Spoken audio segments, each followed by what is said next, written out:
Courbons la tête.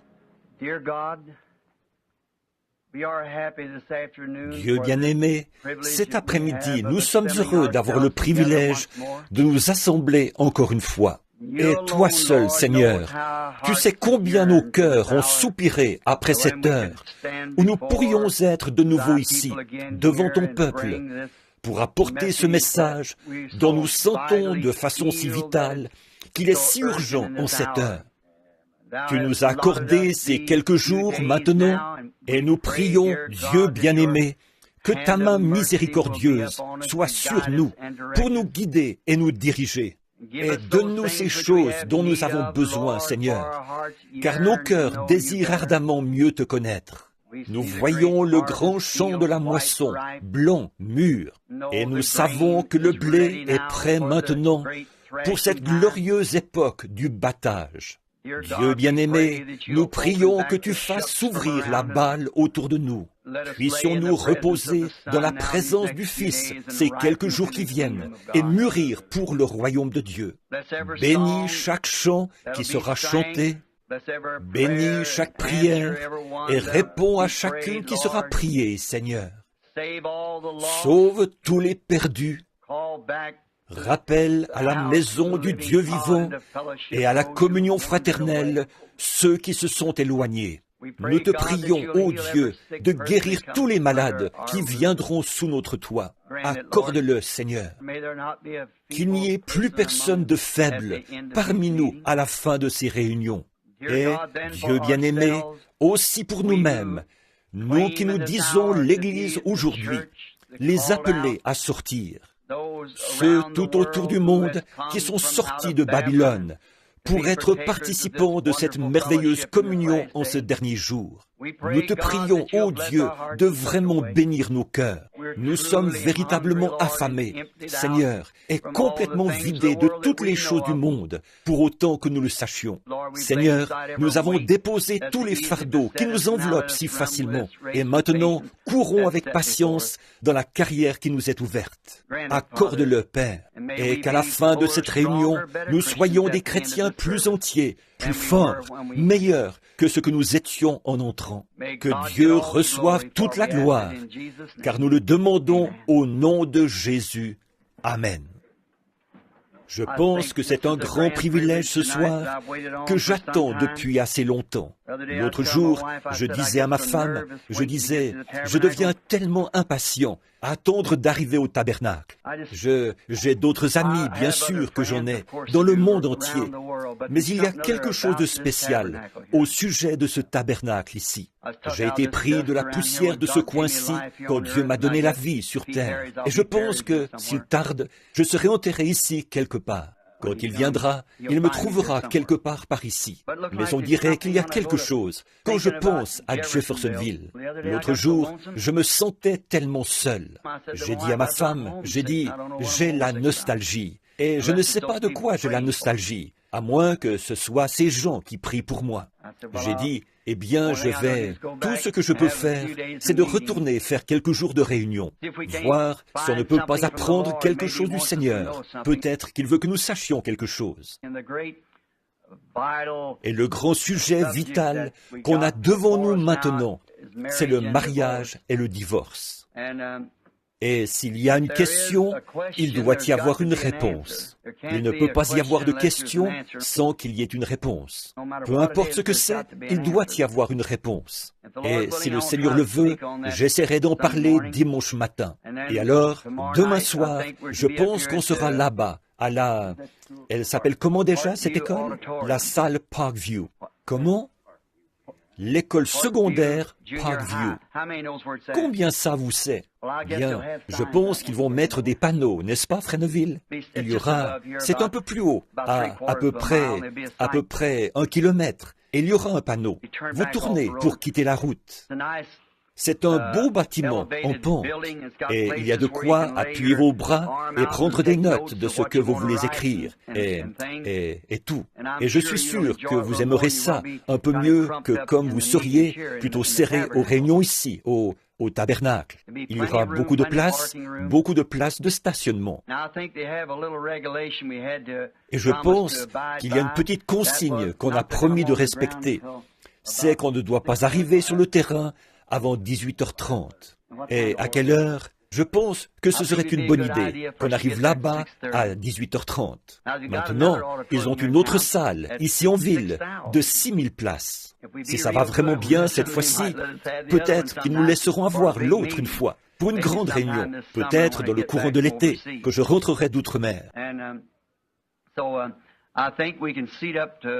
Et je pense que des places, il y en a... Combien est-ce qu'il y a de places là-bas? 4000. Alors, vous voyez, on ne manquera pas de place. Il n'y aura pas besoin de se presser. Alors, venez à 18h30.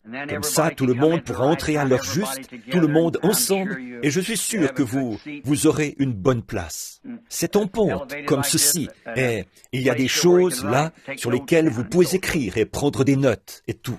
Et ça commencera, si le Seigneur le veut.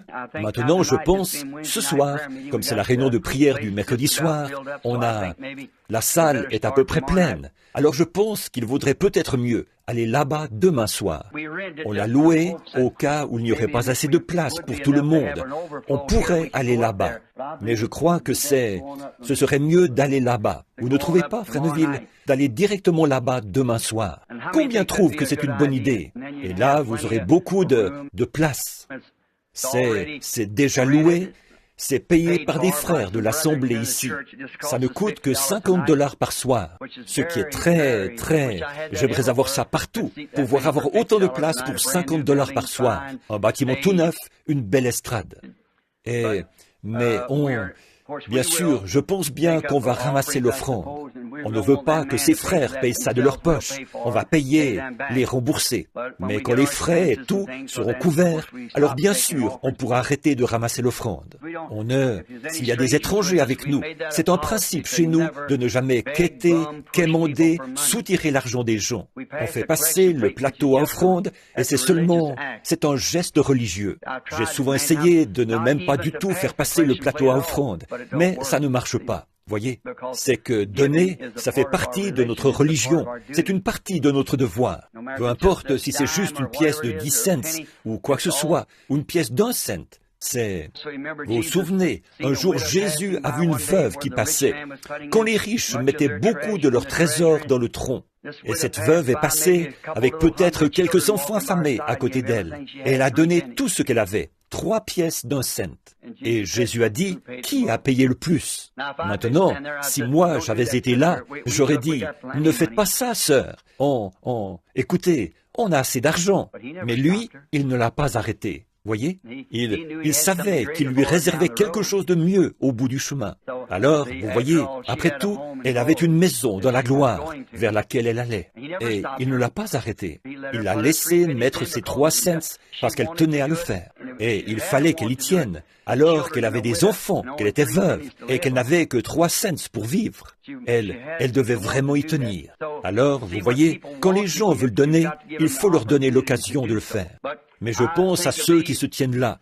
Et les gens qui disent, qui veut donner $50? Qui veut donner $20? Je pense que c'est dégradant pour votre intelligence. Je pense que les gens comprennent qu'il faut de l'argent pour organiser des réunions. Et je ne leur ai jamais laissé faire une chose pareille, les administrateurs. J'ai dit, quand vous devrez faire ça, alors il sera temps que je retourne au tabernacle. Alors, on n'aura pas besoin de le faire. Mais je crois vraiment qu'il faut faire passer le plateau à offrande pour que le culte soit complet. Alors, ils feront probablement passer un petit plateau offrande chaque soir. Et ils diront quelque chose comme, eh bien maintenant, nous allons ramasser l'offrande. Et ils feront passer le plateau offrande et ce sera tout. Et chaque soir, si le Seigneur le veut, je pense que le Seigneur m'a mis à cœur un message bien précis pour l'Église. J'ai passé plusieurs jours à prier. Et je ne vais pas commencer à en parler maintenant. C'est que l'autre jour, il s'est produit quelque chose de vraiment phénoménal, de vraiment merveilleux. Et j'ai bien hâte de vous en parler. Et maintenant, le sujet principal, je pense, pour lequel Billy disait que la plupart avaient appelé, c'était sur le mariage et le divorce. Ce qui est un sujet très, très important. Et je ne savais pas comment l'aborder. Alors, je suis allé prier à ce sujet. Et le Seigneur m'a rencontré. Et je sais que moi, je ne l'ai pas, mais Dieu me l'a donné. Maintenant, je l'ai. Dieu m'a donné la réponse juste, voyez, et je sais que c'est vrai. Et alors, je ne sais pas encore exactement. Peut-être dimanche, il se peut que je demande à nos sœurs de ne pas venir à la réunion de dimanche. Mais je ne sais pas. Ça dépendra si les femmes mariées veulent venir avec leur mari. Il y a des choses vraiment capitales qui doivent être dites. La vérité là-dessus. Et comment? Alors, nous voulons l'exposer entièrement, comme il faut, par l'Ainsi dit le Seigneur. Alors vous l'aurez. Alors, vous connaîtrez exactement la vérité. Et je compte sur lui pour le faire. Et maintenant, j'étais là-bas au restaurant l'autre jour, en train de manger. Et Jerry et les autres vous cherchaient.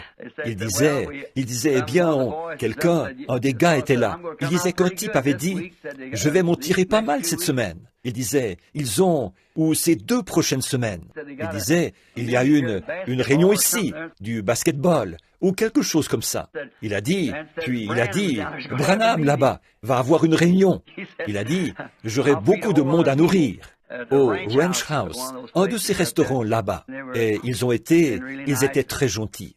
Et je suis très content de vous. Parce qu'ils ont dit tout plein de bonnes choses à votre sujet. Là-bas, au Ranch House, le gérant m'a rencontré l'autre jour. J'arrivais vers les 2h30 du matin de l'Arizona. Et il a dit, eh bien, frère Branham, j'ai entendu dire que vous alliez encore faire une série de réunions. Il a dit, j'ai embauché de la main-d'œuvre supplémentaire, qu'il a dit. Et il a dit, et puis, je veux dire une chose, c'est que ces gens qui viennent de là-bas, ce sont vraiment des gens bien. Là, j'étais vraiment fier de vous. Voyez? Parce qu'après tout, pour moi, vous êtes un peu comme mes chevreaux, et ou mes enfants plutôt. Alors, un chevreau, c'est un bouc, et vous n'êtes pas des boucs. Vous êtes mes agneaux. Qu'est-ce que vous dites de ça? Vous êtes les agneaux du Seigneur, qu'il m'a chargé de nourrir. Et j'ai confiance que qu'il me permettra de le faire. On continue notre chemin.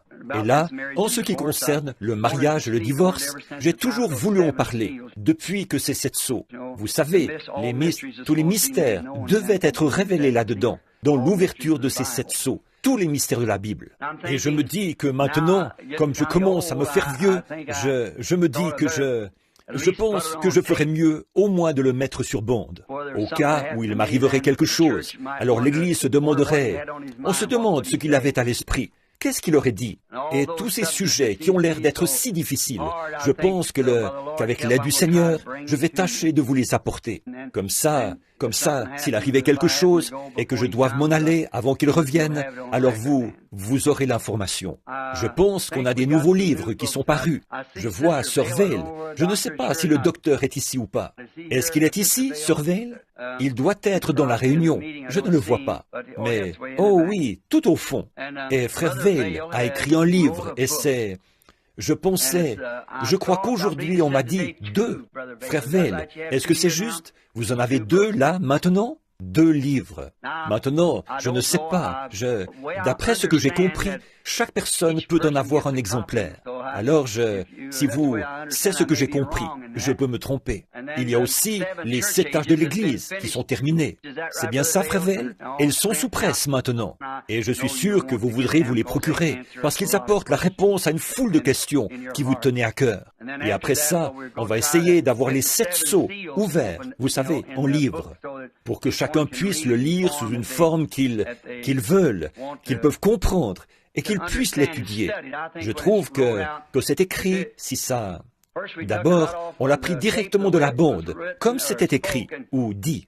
Vous savez, on peut apporter une prédication, c'est une chose, mais rédiger un livre, c'en est une autre. Vous voyez, comme s'il m'arrivait d'effleurer un sujet, comme je vous dirais à vous, vous comprendriez, je dirais, maintenant, la semence du serpent. Vous voyez?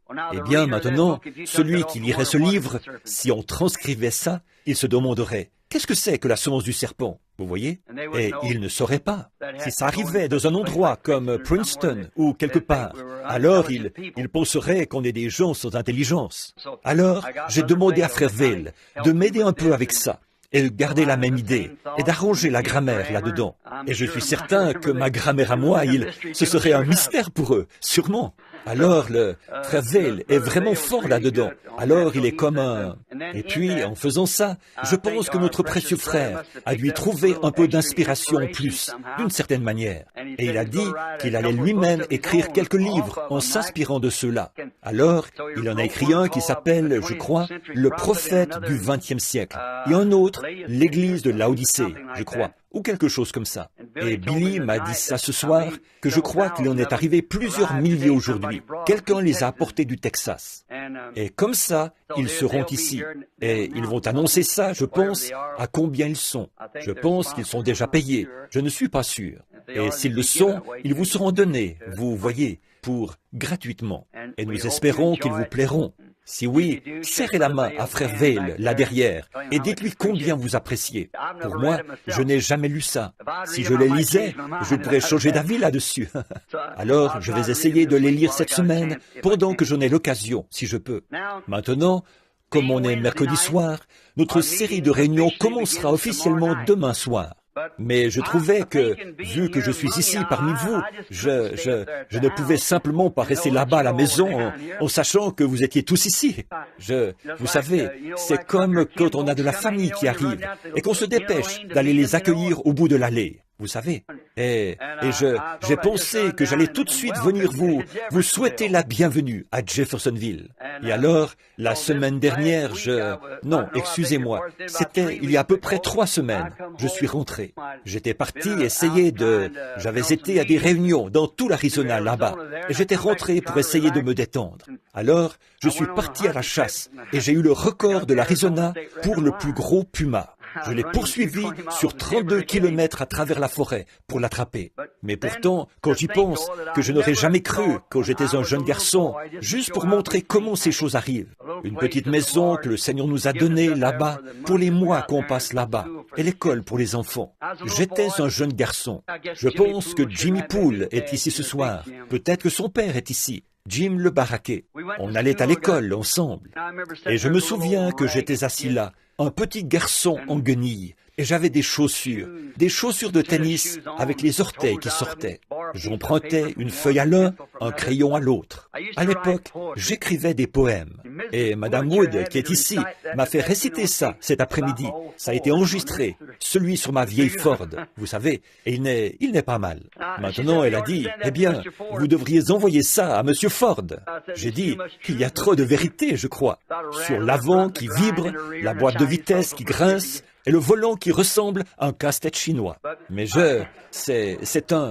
mais j'ai toujours dit que la seule chose que j'avais à faire, c'était de compter les 4 pneus et de la secouer assez pour qu'elle démarre, et puis de monter dedans. Je disais, ce n'était pas mal quand je la démarrais dans une côte. Elle commençait à tirer très lentement, et elle faisait « Je pense que j'y arrive, je pense que j'y arrive, je pense que j'y arrive. » Et puis, de l'autre côté, elle reprenait en faisant « Je pensais bien que j'y arriverais, je pensais bien que j'y arriverais. » Voyez, c'est comme ça qu'on monte cette côte, comme le voyage du pèlerin. Alors, j'avais un petit poème que j'ai écrit, quelque chose comme ceci. Et il disait, maintenant, pensez donc, j'avais seulement une 12aine d'années. Et l'autre jour, j'étais là, je regardais vers le canyon. Et j'étais en train de penser que ce puma serait exposé ici dans mon bureau, derrière une vitrine, dans une vitrine de verre. Je pensais à ce petit poème. Je suis retourné le chercher, quelque chose comme ceci. Pensez seulement comment Dieu... Est-ce que vous croyez que Dieu est dans tout ce qui est inspiré? Dieu doit écrire un chant. Est-ce que vous croyez que Dieu est dans les chants? Jésus l'a dit. Il s'est reporté à David. Ne savez-vous pas ce que David a dit dans les psaumes? Vous savez, pensez à la crucifixion elle-même. David l'a chanté dans le psaume 22. « Mon Dieu, pourquoi m'as-tu abandonné? Tous mes os, ils me regardent, ils percent mes mains et mes pieds. » Vous savez, et c'était un chant. Les psaumes, C'est un chant. Et cette poésie, regardez bien comme elle s'est accomplie. J'étais assis là, un pauvre gamin avec une feuille de papier empruntée. Je disais, je m'ennuie, oh je m'ennuie de ce lointain sud-ouest, où les ombres tombent au plus bas derrière la montagneuse crête. Je vois un coyote aux aguets, tout autour la brume mauve. J'entends hurler le loup gris dans le pâturage des bœufs. Quelque part dans un canyon, j'entends gémir un puma dans les lointains monts Catalina au bord de l'Arizona. 40 ans plus tard, je me retrouve dans ce même canyon, face à face avec ce puma. Oh Dieu, il y a un pays de l'autre côté du fleuve, quelque part, mes amis. Il est là, c'est tout, c'est certain. Voyez, il y a trop de choses qui en témoignent. Toutes ces choses ne sont pas que des mythes. Elles sont réelles. Ce sont des réalités. Je suis si heureux d'être ici ce soir, d'être avec ces gens avec lesquels je m'attends à vivre pour toujours là-bas, où il n'y aura plus ni maladie, ni mort, ni séparation. Et voyager ne sera plus rien pour nous à ce moment-là. Maintenant, je trouve qu'aucune réunion n'est complète sans qu'on lise la parole et qu'on fasse un petit... Frère Neville, je me suis avancé tout bonnement. Billy m'avait dit que vous vouliez que je prêche. C'est bien ça, Frère Neville? Je prends peut-être un peu trop de liberté, mais ça m'a fait tellement plaisir. Alors maintenant, vous qui avez des chants et tout, allez voir Frère Neville quand vous allez chanter, et on pourra faire ça là-bas. Il y aura à peu près une demi-heure d'introduction, et qu'on entre tout de suite dans ces messages vraiment profonds, et voir ce qu'on verra le Seigneur faire. Et j'ai bien confiance que... Je crois que nous avons la vérité. J'en suis convaincu. Et je crois que le blé est... Tout à fait, que la balle est en train de s'en écarter. Vous savez. Et vous voyez, je donnerai peut-être un petit prélude là-dessus demain soir. Vous voyez, sur la balle qui est en train de s'écarter du blé. Mais le blé doit reposer dans la présence du Fils pour mûrir. Et c'est pour ça qu'on est ici, mes amis. Pour rester dans la présence du Fils, jusqu'à ce que notre petit groupe de gens ici, jusqu'à ce qu'il soit tellement mûr pour Christ qu'il devienne du pain sur sa table. Voilà ce que je veux. Et maintenant, avant d'aborder la parole, après avoir récité des poèmes et tout, prions encore. Ensuite, nous prendrons notre sujet. Bien-aimé Jésus, aide-nous maintenant ce soir pour ces quelques mots, comme nous nous attendons à toi. Et nous prions que ta grâce et ta miséricorde soient avec nous, Seigneur, et attendris nos cœurs.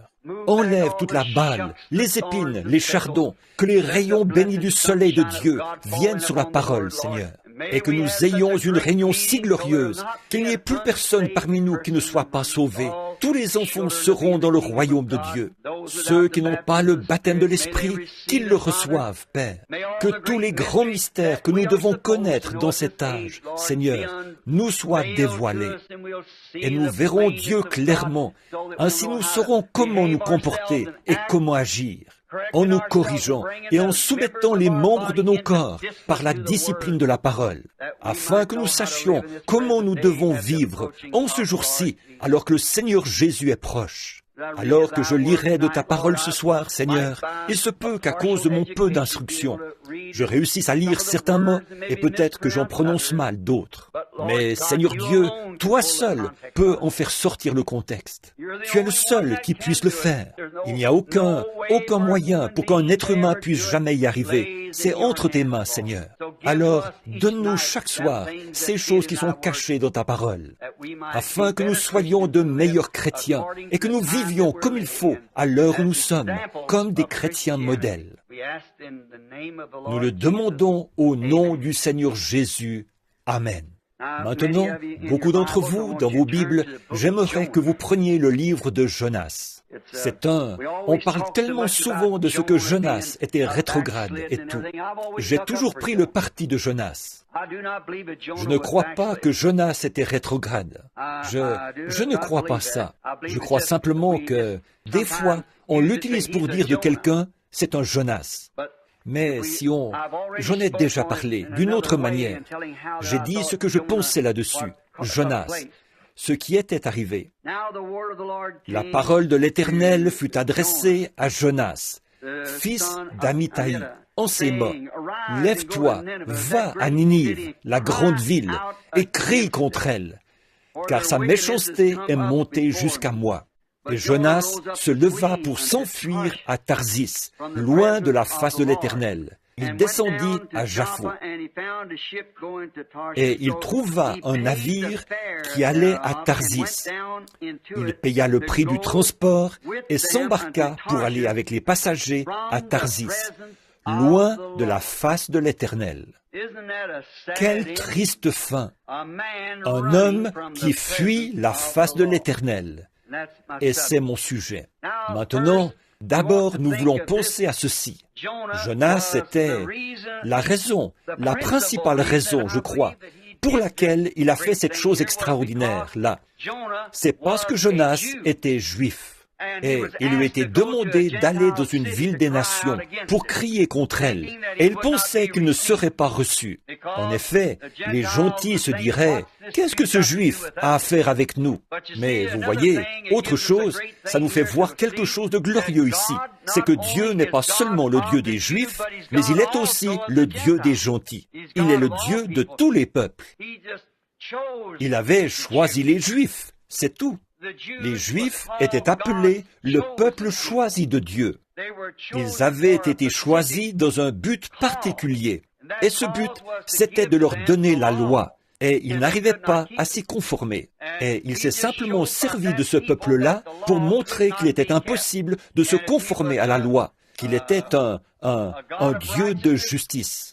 Et que la loi exigeait une vie droite, mais il n'y avait pas de grâce dans la loi pour qu'un homme puisse s'en sortir. La loi n'avait pas expié de peine, mais il a fallu la grâce pour expier la peine que la loi nous avait imposée.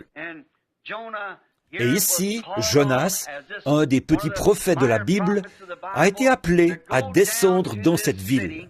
Et là, on voit un exemple de nous tous. Chacun d'entre nous, on fuit toujours quelque chose. On fuit les difficultés, on fuit les responsabilités. On a tous tendance à faire ça. On est plus porté à fuir qu'à rester là et à faire face. Vous voyez, c'est simplement qu'on se met à fuir. Des fois, on est porté à fuir le travail. On ne veut pas travailler. Il y a des gens qui s'imaginent simplement qu'ils peuvent gagner leur vie sans travailler. Mais je pense, c'est Salomon qui a dit que c'est là qu'on peut trouver la réponse, en observant une fourmi. Vous savez, une petite fourmi. On m'a dit que si cette fourmi, chacune, si elle ne travaille pas pour faire des provisions, cette fourmi ne mange pas non plus cet hiver-là. Alors chacun doit travailler. On a tellement de choses qu'on doit faire, tellement de responsabilités auxquelles on doit faire face. Tout le monde doit faire face à une certaine responsabilité. Quand vous allez pour choisir votre épouse, pour vous marier, ou choisir votre mari, vous devez prendre une responsabilité. Et alors, vous devez vous souvenir, peut-être que vous construisez une maison, une belle maison, jolie. Et alors, souvenez-vous, en tant que femme mariée, vous devez penser à la responsabilité d'élever des enfants. Et vous devez penser que ces beaux murs bien lisses seront pleins de traces de petites mains sales. Ensuite, vous avez la responsabilité d'éduquer vos enfants. Vous avez la responsabilité de les vêtir, de les nourrir. Tout est une responsabilité. Et c'est si facile, quand les responsabilités sont devant nous, de les esquiver. Et on découvre que le mariage est une responsabilité à tous les points de vue. Même, très souvent, on trouve, ce n'est pas facile à dire, mais c'est vrai, que des serviteurs de Dieu, souvent, esquivent une responsabilité de prendre position pour la vraie parole de Dieu quand ils y sont confrontés. Ils esquivent cette responsabilité. Quand nous, les êtres humains, on est confrontés à la vérité de la parole de Dieu, on a tendance à reculer jusqu'à la dernière limite. Je viens juste d'avoir une conversation avec mon petit-neveu là-bas. Il est catholique. Et j'ai baptisé ce garçon au nom de Jésus-Christ, ici, il y a quelques années. Et il s'est mis à sortir avec une fille, et il s'est fait catholique. Et j'ai tenu la main de sa mère quand elle était en train de mourir là-bas. Elle m'a dit, les derniers mots, prends soin de Melvin. Et dernièrement, il a eu des songes. Il ne peut simplement pas, chaque jour, la semaine passée, il a eu des songes. Il a dit, j'entrais dans ton église, oncle Bill, et tu étais là, debout en train de prêcher. J'accourais pour me mettre à faire une confession. Je me réveillais. Il a dit, j'ai eu tort. Je lui ai dit, Melvin, tu n'as pas besoin d'interprétation pour ça. Ta place, c'est là-bas. C'est là que tu dois être. C'est ça, vous voyez. Mais d'assumer des responsabilités, parfois, ça nous écorche de faire ça. Et comme père, d'assumer la responsabilité de donner une correction à votre enfant. Ces petits-enfants, vous ne voulez pas faire ça. Mais en tant que père ou que mère, vous devez assumer la responsabilité d'élever cet enfant. Parce que la Bible a dit, ménage la verge et tu gâteras ton fils. Et ça tient encore bon aux yeux de chaque psychologue qu'il y a dans le monde. Ça reste toujours la vérité de Dieu. S'il y avait eu plus de ça mis en pratique, on n'aurait pas eu tant de délinquance juvénile et tout ça, et la pourriture qu'on a dans le monde aujourd'hui. Mais la vieille règle d'or du foyer a été transgressée il y a longtemps et laisse les enfants faire tout ce qu'ils veulent. Mais, comme je disais, même des prédicateurs, ils vont être confrontés à la vérité et ils vont s'en détourner. Vous voyez, ils sentent qu'il y a quelque chose, qu'ils ne veulent pas l'assumer. Souvent, des gens sont venus me voir en disant, « Je sais que c'est vrai, frère Branham, mais si je faisais ça, ils me mettraient à la porte de l'église. » Et alors, si vous ne le faites pas, c'est là-haut que vous serez mis à la porte. De toute façon, vous devez être mis à la porte quelque part. Voyez? Alors, vous faites mieux d'y faire face, au lieu de fuir et de dire, « Eh bien, je vais aller ici, je n'y retournerai pas. » Retournez-y, c'est sûr, écoutez-en encore. Sondez les Écritures. Jésus a dit, sondez les Écritures, parce que vous pensez avoir en elles la vie éternelle. Ce sont elles qui rendent témoignage de moi. Mais on découvre que les gens ne veulent pas faire face à ça. En étant amenés dans la présence de Dieu, et de voir quand Dieu a fait une promesse, et Dieu est tenu par cette promesse. Et quand il fait s'accomplir cette promesse, alors les gens ont peur de faire face à la responsabilité d'assumer le message de l'heure. On trouve ça partout. Qu'en est-il de vous les luthériens? Combien de luthériens ont eu peur? De gens ont eu peur d'assumer la vérité de Luther quand il est venu avec la justification. Regardez ce que ça vous a coûté, peut-être votre propre vie, de sortir et de confesser ouvertement Jésus-Christ et de devenir un luthérien. Regardez, vous, les méthodistes, comment c'était autrefois. On vous appelait des exaltés. Je pense que vous saviez ça. Et ils entraient dans l'esprit, et ils étaient secoués par des spasmes. Et on disait qu'ils avaient la danse de Saint-Guy. Les maîtres, ça non, ce n'est pas des pentecôtistes, c'était des méthodistes, il y a bien des années. Et ils étaient secoués, et ils tremblaient, et tombaient sous la puissance de Dieu. Et on leur versait de l'eau sur la figure, et on les éventait avec des éventails. On pensait qu'ils s'étaient évanouis. Et maintenant, on vous considérait comme une bande d'exaltés. Mais vous avez dû, vos mères et vos pères ont dû soit l'accepter, faire face à la vérité et au fait, soit la rejeter. Et vous, les pentecôtistes, qui avez reçu la restauration des dons, que le baptême du Saint-Esprit est sorti avec le parler en langue et les dons de l'Esprit qui revenaient dans l'Église, eh bien, les méthodistes ont voulu vous mettre à la porte, et ils l'ont fait. Mais vous avez dû y faire face. C'est quelque chose que vous deviez faire. Qu'est-ce qu'il en est de la question quand elle est sortie du baptême au nom de Jésus-Christ, et vous avez vu que c'était la vérité? Vous avez dû y faire face, ou en faire quelque chose. Vous avez une responsabilité. Tout le monde en a, et vous devez faire face à ces choses. Très bien.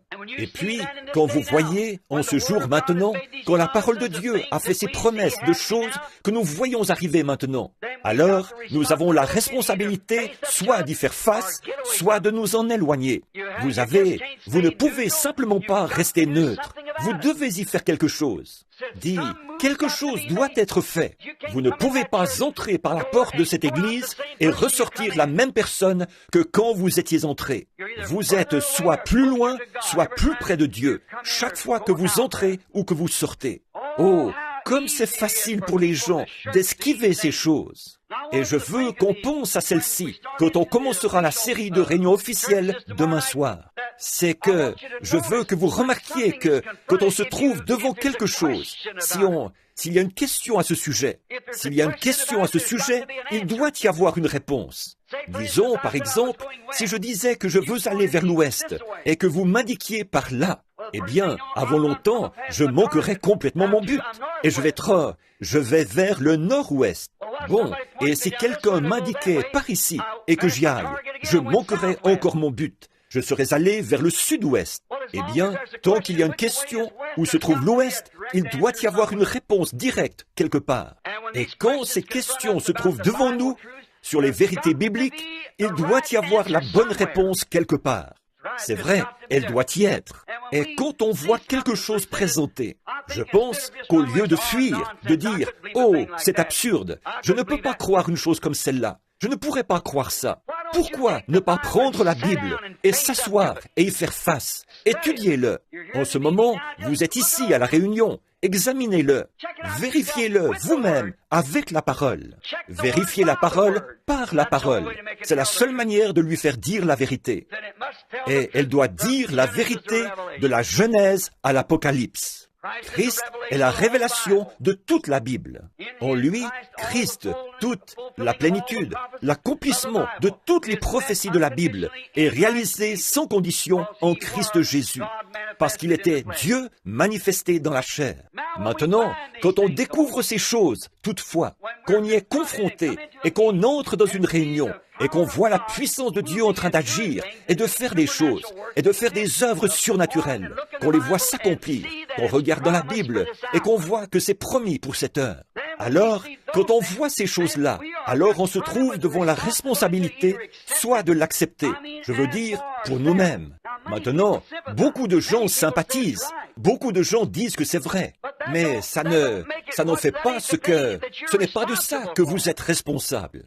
Comme j'ai dit, et si j'étais un jeune homme et que je cherchais une épouse pour me marier et qu'il y avait ici une jeune fille qui ait toutes les qualités que je trouve nécessaires à une femme, eh bien, côté moral, c'est une reine, est charmante, et un bon caractère, une vraie chrétienne, tout ce que je peux espérer pour me faire une bonne épouse. Peu importe combien je dis qu'elle est parfaite, qu'elle est juste comme il faut, elle n'est pas à moi tant que je ne l'ai pas acceptée et que je n'ai pas pris la responsabilité de l'avoir comme femme. C'est la même chose avec le message. Vous pourriez dire, c'est vrai, ou ceci, cela, ou autre chose, et dire, je sympathise avec. Je crois que c'est la vérité, mais vous devez l'accepter et doit devenir une partie de vous, et vous une partie de lui. Vous devez... Alors, il est à vous.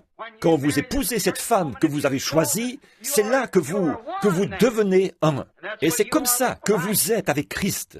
Quand vous le voyez manifesté et rendu réel, alors vous êtes une partie de lui, et il est une partie de vous.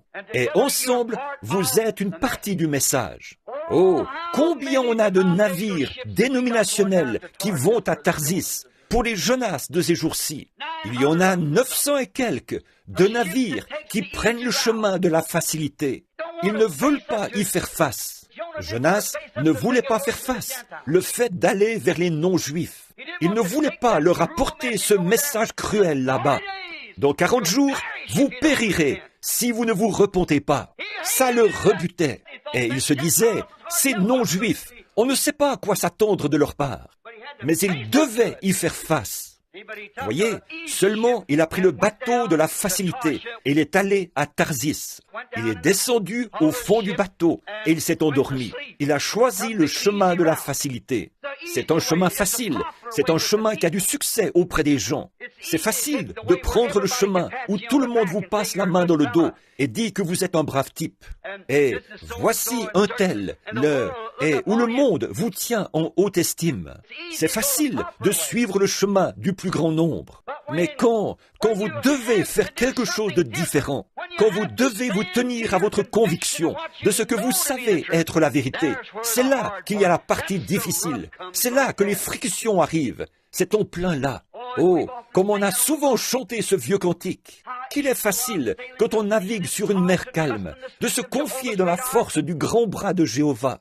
Mais, oh, que les vagues se mettent à souffler, que le vent souffle et soulève les vagues. Alors, qu'est-ce que vous faites? Quelque chose comme on m'avait raconté une fois qu'une dame avait dit, à l'époque des voitures à cheval. Elle a dit que le cheval s'était emballé avec elle en rentrant de l'église. On a dit, qu'est-ce que vous avez fait? Elle a dit, j'ai fait confiance au Seigneur jusqu'à ce que les rênes lâchent. Eh bien, c'est là le moment de faire confiance au Seigneur. Après que les reines ont lâché. Vous faites confiance aux reines jusqu'à ce qu'elles aient lâché. Oui. Et alors, on découvre qu'il y a beaucoup de chemins faciles, de bateaux qui vont à Tarsis. C'est que c'est facile. Pas de responsabilité. Ça va tout seul, vous avez tout qui vient, tout le monde vous aime bien. Et tout le monde, vous êtes un... Personne n'est en désaccord avec vous. Vous n'êtes en désaccord avec personne. Maintenant, ça, c'est une vraie lavette. C'est ça. Aucune personnalité. Tout passe. Oh, n'importe qui, peu importe qui vous êtes, ni ce que vous défendez. En fait, des gens qui ont l'esprit normalement tourné auront plus d'estime pour vous si vous tenez ferme sur votre conviction de ce qui est juste. C'est vrai. Peu importe. Prenez une femme. Elle aura beau ne pas être très attrayante, et quoi qu'elle soit, mais que cette femme prenne position pour les principes de la féminité, qu'elle se tienne comme une dame. Et si n'importe quel homme a un tant soit peu de virilité en lui, il la défendra. Absolument. On apprécie quelque chose que quelqu'un a, qu'il croit être la vérité, et qu'il tient ferme pour ce qu'il pense être juste. Tellement mou. Voilà comment trop de chrétiens sont aujourd'hui. Ils sont si ramollis et tout, qu'ils pensent que tout ce qu'il y a à faire, c'est de se joindre à une église, entrer quelque part, mettre leur nom sur un registre, ou faire un petit quelque chose. Sauter, crier, ou quelque chose comme ça. Et appeler ça être chrétien.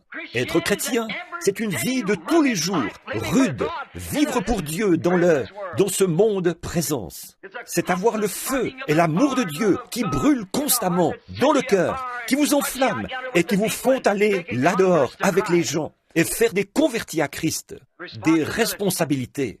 Mais c'est facile de suivre le train du monde. C'est facile de suivre le courant. Allez là-bas, vous asseoir dans votre bateau sur la rivière. Prenez vos rames et mettez-vous à ramer à contre-courant. Vous n'allez pas bien vite et c'est dur.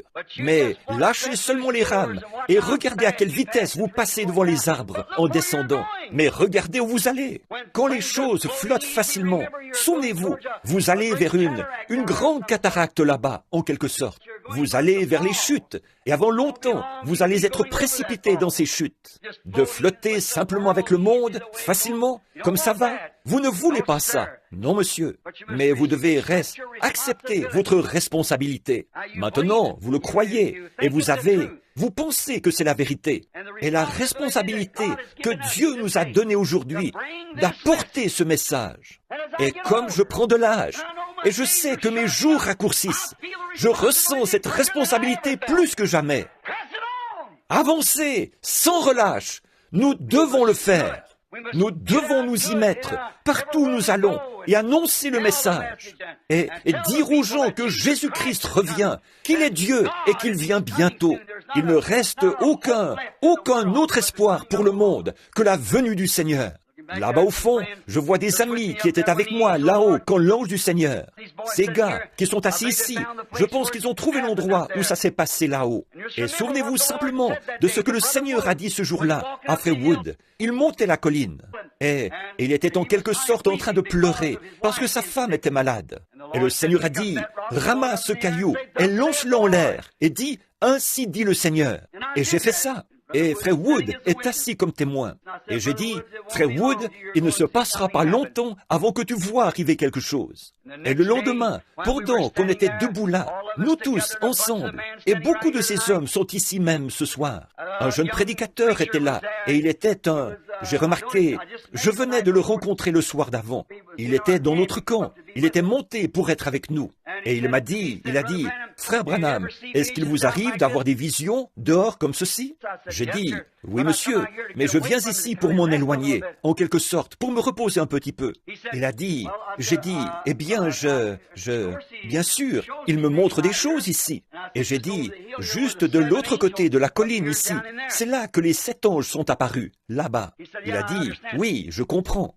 Il a dit, j'étais un des commanditaires de vos réunions là-bas en Californie. J'ai dit, eh bien, je suis bien content d'apprendre ça. Et pendant que je me tenais là, j'ai regardé autour et j'ai vu un docteur assez corpulent qui lui examinait les yeux. Et je l'ai entendu dire, « Vous allez perdre cet œil parce qu'il y a une allergie là-dedans. » Et je l'ai soigné pendant 2 ans et vous allez perdre cet œil. J'ai dit, « La raison pour laquelle vous m'avez demandé ça, c'est que votre docteur vous a dit l'autre jour que vous alliez perdre cet œil. » Et il a dit, « C'est vrai. » Et il a regardé autour comme ça. Et j'ai vu sa mère enlever un de ses bas et tenir son pied sorti avec des petites tumeurs qui pondaient entre ses orteils, un peu partout sur sa jambe.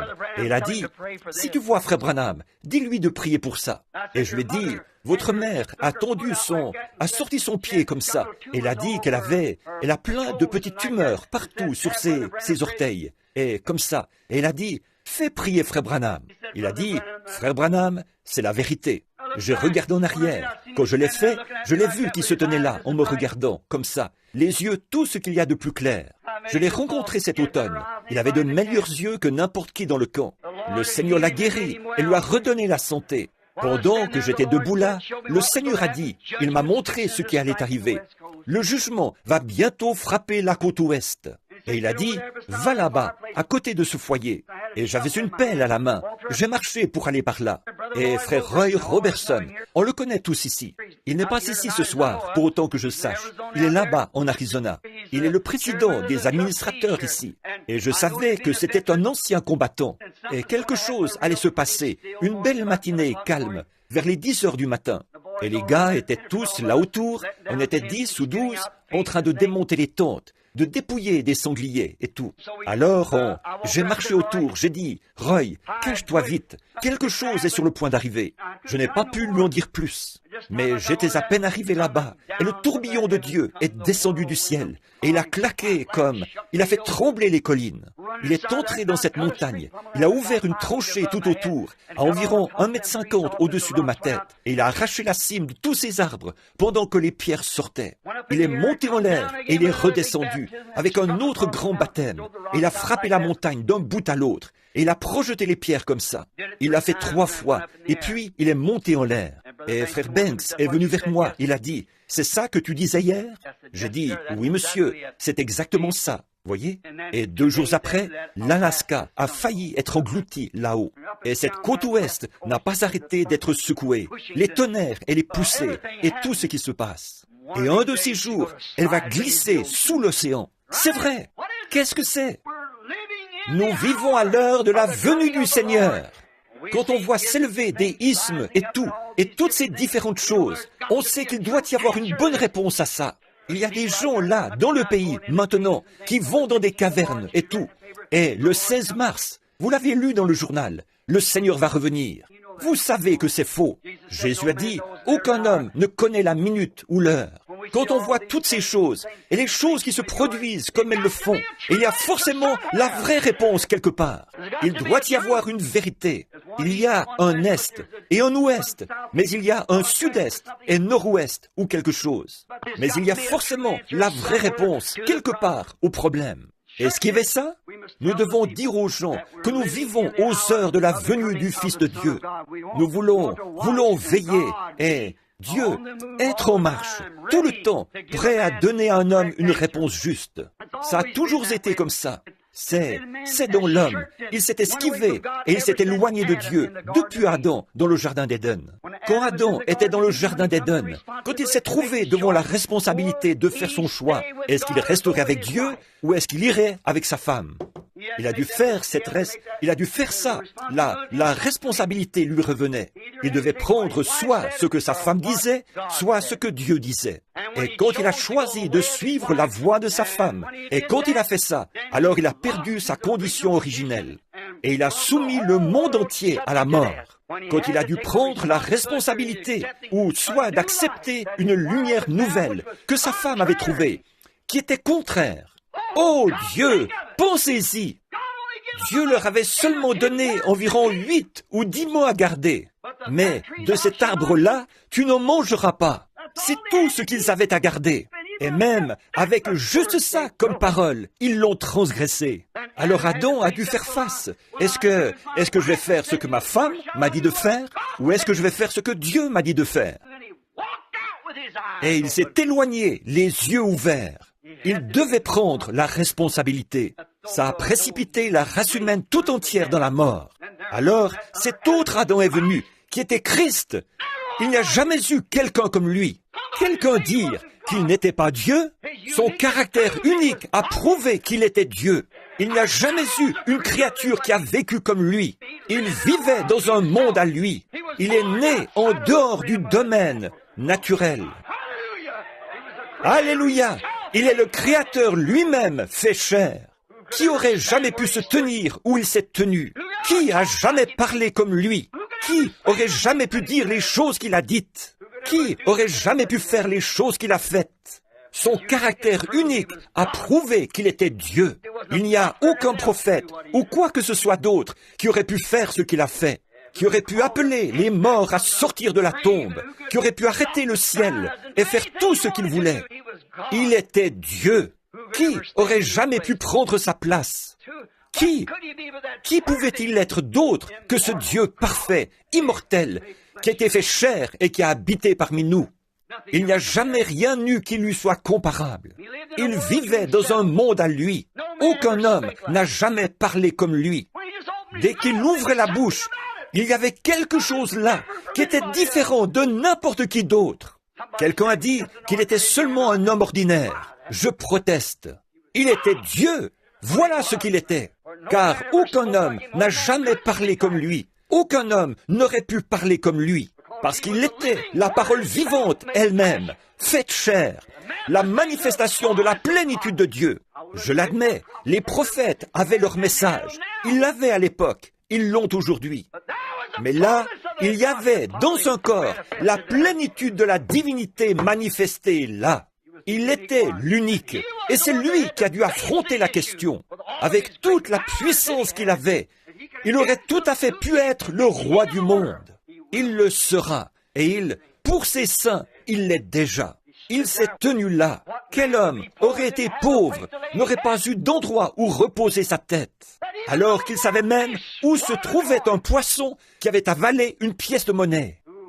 Quel homme aurait pu prendre ces grandes cruches d'eau et les transformer en vin et ne pas avoir d'endroit où reposer sa tête? Il a dû assumer les responsabilités qui lui avaient été confiées. Quel homme aurait pu ressusciter de la tombe un homme qui était mort depuis 4 jours et qui était en train de pourrir? Est-ce qu'il n'aurait pas pu se sauver lui-même? Bien sûr qu'il aurait pu, mais s'il l'avait fait, il ne nous aurait pas sauvés.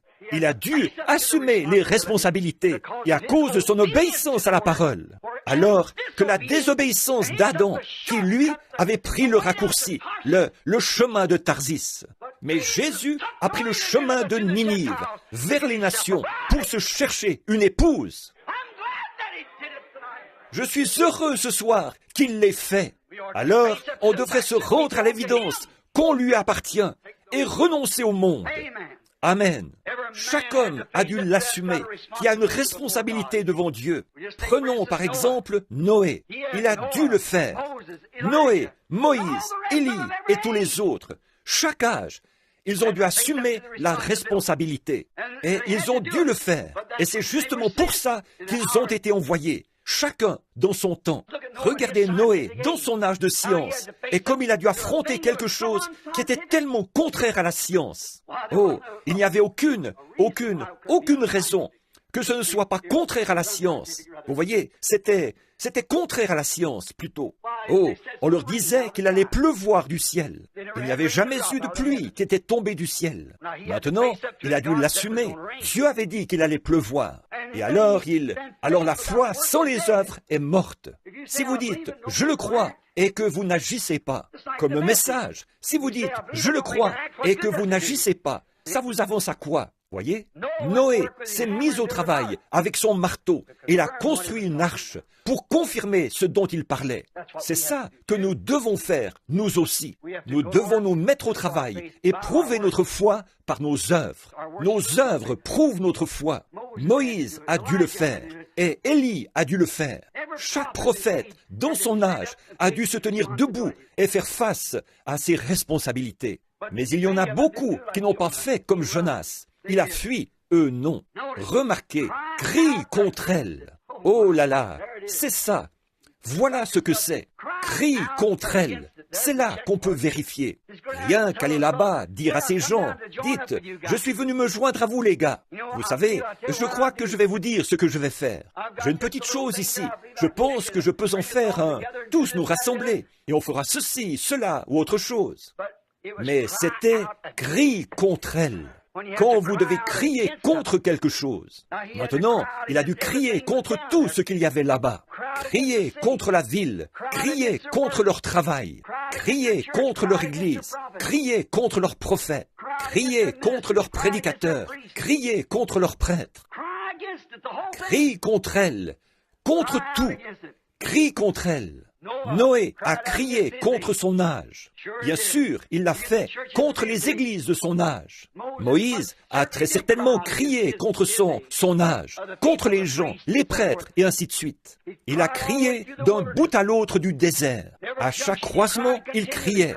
Il criait sans arrêt après le peuple. Élie était très mal vu dans son jour, parce qu'il criait contre cet âge-là. Il l'était certainement. Jean-Baptiste était très mal vu dans son âge. Il a crié contre son âge. Il a dit au roi, le potentat du pays, il avait épousé la femme de son frère. Il a dû prêcher sur le mariage et le divorce un matin. Alors, il a crié contre ça. Il a dit, il ne t'est pas permis de l'avoir.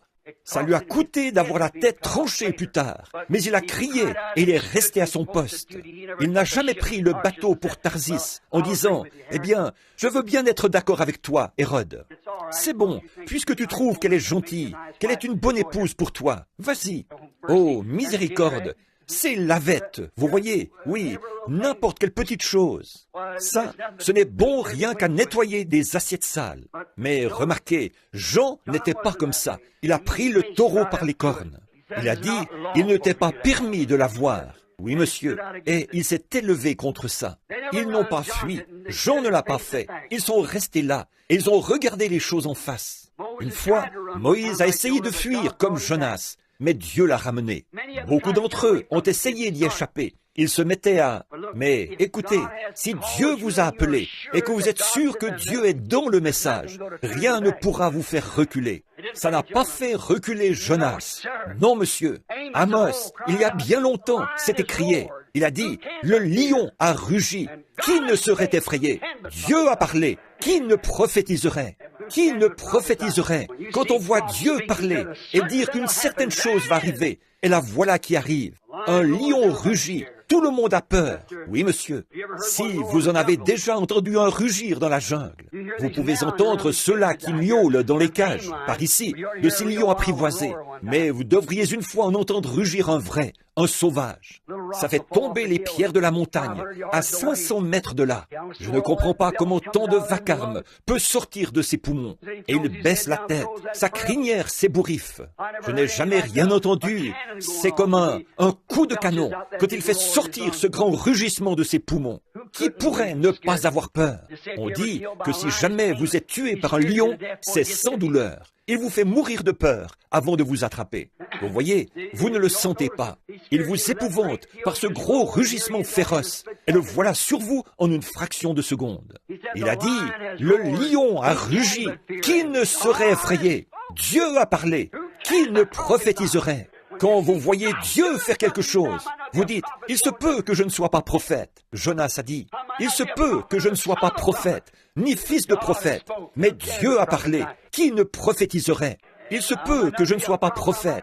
Il se peut que je ne sois pas ceci, cela ou autre chose. Quand je vois Dieu faire quelque chose, et que je le vois ici dans la parole, et qu'il l'a promis, qui peut se taire et rester tranquille? Bien sûr, il l'a fait. On ne peut pas non plus se cacher derrière des credos et tous ces groupes ici et descendre à Tarsis. On ne veut pas aller avec ces groupes. Mais il y en a beaucoup, comme Adam, qui font la même chose. Ils essayent de se faire un substitut, en quelque sorte. Ils cherchent un moyen de s'en sortir. Et ils se font un substitut pour affronter Dieu. Une fois qu'ils savent qu'ils ont tort, quand ils ont été confrontés à la vérité, il a suivi sa femme et il a fait exactement ce que Dieu lui avait dit de ne pas faire. Il a avancé tout droit et il l'a fait quand même. Alors, il s'est retrouvé nu, elle et lui, tous les deux, dans le jardin d'Éden. Leurs yeux se sont ouverts. Ils savaient ce qui était bien et ce qui était mal à ce moment-là. Et là, il a essayé de trouver un substitut pour se couvrir avec ça. Maintenant, c'est à peu près comme ça qu'on fait aujourd'hui. Une excuse. On dit, eh bien, je vais te dire, si c'était ici, ou si ceci, ou si, c'est comme, voyez? Mais vous devez faire face à la chose. Ou bien c'est juste, ou bien c'est faux. Et si c'est juste, qu'on s'en tienne à ça. Si c'est faux, qu'on s'en éloigne. C'est tout. Trouvez ce qui est juste. Pas question d'attendre plus longtemps. Trouvons tout de suite ce qui est la vérité et ce qui est juste, et qu'on s'en tienne à ça. Nous savons que c'est vrai. Maintenant, nous trouvons aujourd'hui que les gens sont tellement... On dirait qu'il n'y a plus aucune sincérité dans les églises. Là-bas, on habite dans la maison d'une précieuse sœur qui vient à l'église ici. Elle est probablement assise ici ce soir. Et elle la loue assez aux gens. Et elle a été vraiment très gentille avec nous pour cette maison, de nous laisser avoir la maison. Alors, je mentionnerai bien son nom, mais elle ne voudrait peut-être pas que je le fasse. Et elle a été si gentille avec nous, et on ne voudrait surtout pas la dénoncer. Mais elle a été une femme très, très gentille. Et dans la maison, il y avait une télévision, là, dans un coin. On a une petite, des maisons jumelées. J'ai une grande famille et pas mal d'enfants. Et vous savez, il leur faut des lits. Il y en a plein, et des tas d'affaires dessus. Alors on doit enjamber ceci et cela, quand on entre et quand on sort. Et alors là-bas, il y avait une télévision. Et sur cette télé, le dimanche matin, ces enfants se sont mis à regarder un genre d'émission où on chante des cantiques. Vous savez, il y aurait presque eu de quoi vous faire honte s'il n'y avait pas un vrai christianisme quelque part, sur lequel vous puissiez mettre la main, de voir ce que les gens appellent le christianisme. Oh, on dirait qu'il n'y a plus aucune sincérité là-dedans. Oh, on dirait qu'ils ne... Oh, c'est affreux de les voir brandir le poing et se battre à l'écran, tout en essayant de chanter des cantiques et tout ça. Ils font des blagues que même un marin ne ferait pas. Ils disent tout ce qui leur passe par la tête. Ils plaisantent, ils font n'importe quoi. Vous savez, on dirait que le caractère sacré du christianisme a perdu sa place. Maintenant, je vais à l'église et je vois le pasteur monter sur l'estrade et annoncer qu'il va y avoir un concours de natation. Toutes les femmes vont mettre leur maillot de bain. Elles vont toutes aller là-bas. Il va y avoir un concours de natation pour les femmes. Et il va y avoir un genre de fête. On va faire plein de poulets frits et jouer au loto et des tas de choses comme ça. À mon avis, ça enlève la vraie sincérité du christianisme. On se permet n'importe quoi. En venant ici, j'ai remarqué, vous savez, on voit plus de nos sœurs porter des shorts ici où il fait froid qu'on en voit là-bas où il fait chaud. Vous voyez, c'est vrai. Là-bas où il fait vraiment chaud, il n'y en a pas tellement qui en portent. Mais ici où il fait froid, elles le font. Vous voyez, elles ne se rendent pas compte que c'est le diable qui fait ça. Voyez? Maintenant, si c'était pour être bien, pour être plus à l'aise, ce serait autre chose. Sur un homme, je trouve que c'est affreux à voir sur un homme. Mais on ne ferait pas attention à un homme. Mais la femme, son corps est sacré. Elle doit le garder sacré. Et de voir des vieux, on peut voir les gens aujourd'hui. Il y a deux esprits. Et l'un d'eux, c'est le Saint-Esprit. L'autre, c'est un esprit malsain. Et c'est par ça qu'on est gouverné. Et ils sont tous les deux religieux. Et oui, c'est ça qui est étonnant. Ils sont tous les deux religieux. Comme Jacob et Ésaü. Tous les deux religieux, comme Caïn et Abel, tous les deux religieux, comme Judas et Jésus, tous les deux religieux. Et on le voit aujourd'hui, religieux des deux côtés. Vous voyez, c'est le même esprit. Les gens meurent, mais l'esprit ne meurt pas. Ils continuent, tous les deux religieux. Il y a un côté qui possède le Saint-Esprit. Ceux-là vivent la vie qu'ils doivent vivre. Et ils marchent dans la piété et l'honnêteté. Ils ne vous rouleraient pas d'un centime. Et ils font tout aussi honnêtement qu'ils peuvent pour vous aider. Et les autres vont aussi gentils qu'on peut l'être. Et les autres, on voit, c'est tout à fait l'inverse. Et pourtant, tous les deux sont des esprits religieux. Les deux. L'un, le Saint-Esprit, et l'autre, un esprit malsain. Et si vous remarquez, même s'ils se disent religieux, ils vont se moquer de vous. Ils vont vous traiter d'exaltés. Ils font tout ce qu'ils peuvent. Ils ne tiennent pas compte de l'immuable parole de Dieu. comme si elle n'avait jamais été écrite. Voyez, vous avez beau dire, bon, écoutez, si le baptême, mais j'ai le Saint-Esprit. Et vous êtes là, un cigare à la main, en train de fumer? Oui, j'ai le Saint-Esprit. Moi, je ne pense pas que ce soit mal de prendre un petit verre. Moi, je ne pense pas que... Voyez? Et vous avez remarqué? Moi, je ne pense pas. Mais Dieu, lui, il pense autrement. Vous voyez? D'après sa parole. Voyez, et ce qu'ils font, en fait, c'est qu'ils crachent dessus. C'est tout à fait ça. Tout comme ce type-là, cet infirme, qui est arrivé en rampant cette fois-là. Quand David était excommunié de son trône, il montait la montagne des Oliviers. Il s'en allait en pleurant, alors qu'il montait. Il regardait en arrière. Et ce type-là est sorti en se traînant, là, et il lui crachait dessus. Et le garde, là, a dit, « Je laisserai la tête de ce chien sur lui, qui crache sur mon roi ?» David a dit, « Laisse-le. » Vous voyez, ils lui ont craché dessus. À peu près 800 ans plus tard, ils ont aussi craché sur son fils, Jésus-Christ. Et aujourd'hui, ils crachent encore dessus, comme si ce n'était...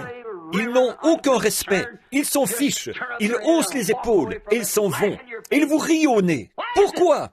Ils sont sur un bateau pour Tarsis. C'est cet appel à Dieu. Vous devez crier contre le mal, crier contre le péché, crier contre ce qui est faux. Maintenant, souvenez-vous, ce sera... dites donc, l'heure. Vous savez, j'ai 2 heures de décalage. À Tucson, il est seulement 19h10. Et je commence à ne plus trop être à ma place ici. Bon, maintenant souvenez-vous qu'on devra en répondre.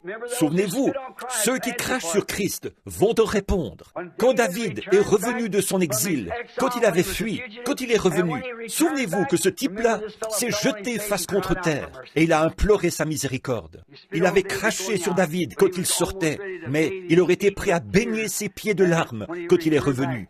Et un jour, ceux qui ont percé Jésus le verront. Et ceux qui le percent aujourd'hui le verront aussi. Un jour, ça les rattrapera. Souvenez-vous, Apocalypse 22. Il exige de nous que nous gardions chaque parole qu'il a écrite. Chaque parole. Maintenant, nous savons que sa présence est ici. C'est confirmé. Nous l'avons. Et nous sommes confiants que ce sera encore confirmé parmi nous cette semaine, que les malades seront guéris et que de grandes choses vont se passer. Nous ne voulons pas l'opinion populaire. Nous voulons la vérité. Et nous ne voulons pas accepter autre chose que ce que Dieu a dit qui est la vérité. Mais sachez que vos péchés vous atteindront toujours. S'ils ne le font pas ici, ils vous auront au jugement. Alors quelque part, ça vous rattrapera. Oh oui, mais si vous êtes un vrai chrétien, vraiment appelé, comme Jonas, alors Dieu a déjà payé le prix de votre voyage. Descendez donc de ce bateau pour Tarsis. Dieu vous a prédestiné à cette vie. Oui, monsieur. Si vous êtes un vrai enfant de Dieu appelé, venez à Christ. Entrez dans sa plénitude. Votre voyage est payé. Vers où? Il est payé vers Ninive, pas vers Tarsis. Vous êtes prédestinés. Votre bateau, il y a un bateau qui part à l'instant même. Il se met en route. Alors, la seule chose à faire, c'est d'embarquer. Et si vous étiez comme Dieu, vous ne pourrez jamais trouver la paix. C'est comme mon neveu tout à l'heure. Ça fait à peu près 10 ans maintenant qu'il erre à droite et à gauche. Des fois, le matin, il va à cette église catholique là-bas. Et il prend celle-là à cause de ce que dit un Saint-Père là-bas. Et puis, un autre par-ci et un autre par-là. Et qu'est-ce qu'il y gagne au bout du compte? Voyez? Et maintenant, il a encore faim et soif. Je lui ai dit, mon garçon, ta place, c'est là-bas, à l'autel. Voyez? Il n'y a pas moyen d'y échapper. Quand Dieu est à vos trousses, vous faites mieux d'abandonner la partie et d'y aller. C'est tout. Souvenez-vous, Dieu, eh bien, Dieu était dans le bateau, Dieu était dans la tempête, Dieu était dans le poisson. Partout où il allait, Dieu était là. Voyez, Dieu est là, et ça n'arrêtera pas de vous poursuivre. Alors pourquoi attendre plus longtemps? Commençons ce réveil comme il faut. C'est ça. Qu'est-ce que vous attendez? Nous croyons que la venue du Seigneur est proche et qu'il aura une épouse et qu'elle sera prête. Nous ne voulons pas de bateau pour des Tarsis. Nous allons à Ninive. Nous allons dans la gloire. Amen. C'est vrai. Nous allons là où Dieu va bénir. Et c'est ce que nous voulons faire. rester dans la présence de Dieu. Alors, avec nos cœurs, pas tellement nos mains, mais nos cœurs devant Dieu, jusqu'à ce qu'il nous ait imprégnés et réimprégnés, comme ça, des rayons de sa gloire, et qu'il ait cuit en nous sa bonté, et qu'il ait fait mûrir ce que nous avons pour que ça devienne une réalité. Voyez-vous, et qu'alors nous puissions montrer à d'autres que Jésus-Christ est vivant. Oh là là, nous voulons croire ça. Et souvenez-vous, partout où Jonas allait, Dieu était dans le bateau, Dieu était dans la tempête, Dieu était dans le poisson. Il a continué à suivre Jonas jusqu'à ce que sa volonté parfaite se fasse. C'est vrai. Et si jamais il est à vos trousses, vous pouvez vous esquiver par-ci et vous esquiver par-là, mais vous serez malheureux tant que vous ne reviendrez pas faire la chose que vous aviez commencé à faire pour lui au départ. Voyez, n'allez pas fuir la présence de Dieu. Regardez les choses en face. Si vous croyez que c'est la vérité, alors, si c'est la vérité, ça vaut la peine de vivre pour elle, de mourir pour elle, et tout le reste. Et si jamais il vous a confirmé que c'est la vérité, alors pas moyen de fuir nulle part. Il sera là de toute façon. Vous ne pouvez pas le faire. Par le prophète auquel il avait pourvu, celui qu'il avait établi pour aller là-bas apporter ce message. Bon, on pourrait penser qu'il aurait pu envoyer un autre prophète, mais c'est Jonas qui l'avait établi pour ça. Et même Élie n'aurait pas fait l'affaire. Jérémie n'aurait pas fait l'affaire. Moïse n'aurait pas fait l'affaire. C'est Jonas qui devait aller à Ninive. Un point, c'est tout. Il l'a commissionné et lui a dit d'y aller. Et quand il dit « Va là-bas, Jonas, va à Ninive », personne d'autre que Jonas ne peut y aller. Et quand Dieu vous dit quelque chose, il faut que vous le fassiez, et personne d'autre que vous. Voyez, on n'a qu'à l'accepter et aller le faire. Nous croyons que nous vivons à l'heure où Dieu est en train de faire quelque chose. Nous croyons que nous vivons maintenant parmi eux maintenant. Je crois que je prêche ce soir à cette assemblée qui est là, en train d'attendre là pour mûrir. Je le crois vraiment de tout mon cœur. Je dirais que c'est maintenant comme ça a toujours été. Maintenant, nous croyons que l'heure est venue où Jean 14:12 doit s'accomplir. Nous croyons que Malachie 4 doit s'accomplir. Nous croyons que Luc 17:30 doit s'accomplir. Nous croyons que toutes les prophéties qu'il a annoncées comme devant s'accomplir en ce jour, nous croyons qu'elles doivent s'accomplir. Et nous croyons que nous les voyons s'accomplir maintenant même. C'est tout à fait vrai. Arrêtez de fuir. Ne sortez pas de sa présence, mais entrez dans sa présence. C'est vrai. Et je sais que c'est ce que vous désirez. Parce que là-dehors, j'ai vu des plaques d'immatriculation du Texas, de la Louisiane et de partout. C'est pour ça que nous sommes ici, non pas pour fuir sa présence, mais pour accourir dans sa présence. Revenez, descendez été un Jonas. Si vous vous êtes demandé vers où aller, ou que faire, venez. Embarquez avec nous sur le bateau ce soir. Nous allons à Tarsis pour crier, ou à Ninive pour crier. Nous laissons ce bateau pour Tarsis y aller, s'ils le veulent. Nous avons un devoir envers Dieu, un message dont nous sommes responsables. Alors, pendant la semaine qui vient, ce soir, c'est juste un petit préliminaire pour que vous sachiez. Si je crie, frère, c'est que je suis seul responsable d'un message. Vous, les prédicateurs qui êtes assis ici, je ne suis pas ici pour vous blesser. Et vous, les femmes et les hommes, quand nous en viendrons à cette affaire du mariage et du divorce, je veux que vous vous souveniez de ce soir. J'ai dit tout ça pour vous faire comprendre ceci.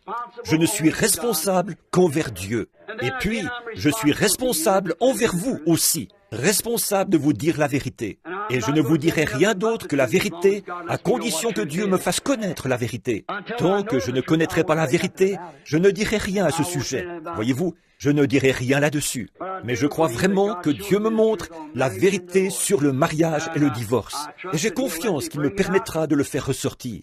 Et d'autres messages que j'ai l'intention d'apporter cette semaine, ce sont: qui est ce Melchisédek? Où Dieu a-t-il choisi de mettre son nom? Et certaines choses comme ça, qui sont des messages à venir. Et les douleurs de l'enfantement. Et certains autres dans le même ordre d'idées. et pour compléter, un homme qui choisit son épouse. Et certaines choses, ces messages-là, je voudrais en parler cette semaine.